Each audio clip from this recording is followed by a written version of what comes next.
All right, let's talk about Colon Cancer Awareness Month. Only 38% of new colorectal cancers are caught at an early age. In order to be a part of that 38%, it's important to get screened on a regular, as the symptoms aren't always visible.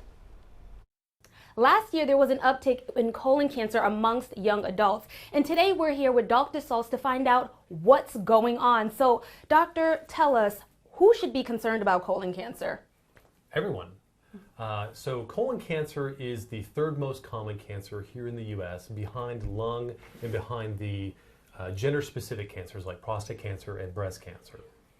Now, with colon cancer, we're talking about folks that we're now screening starting at the age of 45. A few years ago, we were actually screening people at the age of 50, but per recent data, we've noticed that there's been an uptick in terms of the amount of people being diagnosed with colon cancer prior to the age of 50. So why do you feel like we're seeing this uptick?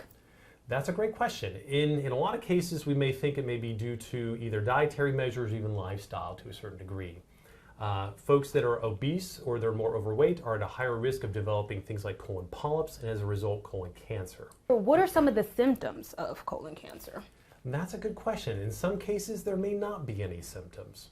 The more common symptoms that we tend to observe are things like persistent abdominal pain, change in your bowel habits where you may be having more diarrhea compared to what you may normally have had, or more constipation in terms of the change. You can even start to see blood in your stool as a result as well. How often should people get tested? Well, based on the current guidelines right now by the U.S. Preventative Services Task Force, we start screening everybody at the age of 45. After that, it depends on what they found during the colonoscopy, and it also depends on a family history or genetics. What kind of genetic predisposition do people have towards colon cancer? People who have a first-degree relative, meaning mom, dad, brothers, sisters, or kids, diagnosed with colon cancer prior to the age of 60 are at increased risk of getting colon cancer themselves. I understand that you said everyone should be concerned about colon cancer, but I've read that more men are prone to colon cancer versus women. Now, is that true? That is true. There is a more gender-specific or more gender predilection for men to get colon cancer when compared to women. Do you know why? Good question. In some cases, men are a little bit less likely to go to the doctor to seek healthcare assistance as opposed to women. Our men, where we tend to see kind of more of a heavier population in our men, in compared to women. We as men, we tend to be a little bit more bad habits, so to speak, in terms of increased alcohol consumption or increased smoking that might increase the risk of things like colon cancer as well. Understood. And last question, doctor, is there a cure for colon cancer? Yes and no. Okay, the cure is prevention. I mean, an ounce of prevention is worth a pound of cure.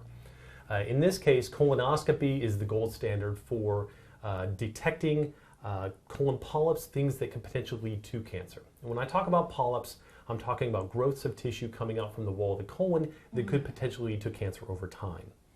There are certain different ways that we can detect those things. There are stool-based studies. The most recent one is something called Cologuard. Cologuard is a test where it looks for genetic markers associated with colon cancer in your stool. It's a very easy test to do. You just submit a stool sample and they can actually use certain techniques in order to determine that. However, its ability to detect smaller polyps prior to them becoming cancer is not very good. So that's why we tend to rely more on colonoscopy. Ever since the advent of colonoscopy, the amount of people dying from colon cancer has dropped around 30 to 50%, depending on which study you're looking at. It's the most effective screening tool we have in medicine, period.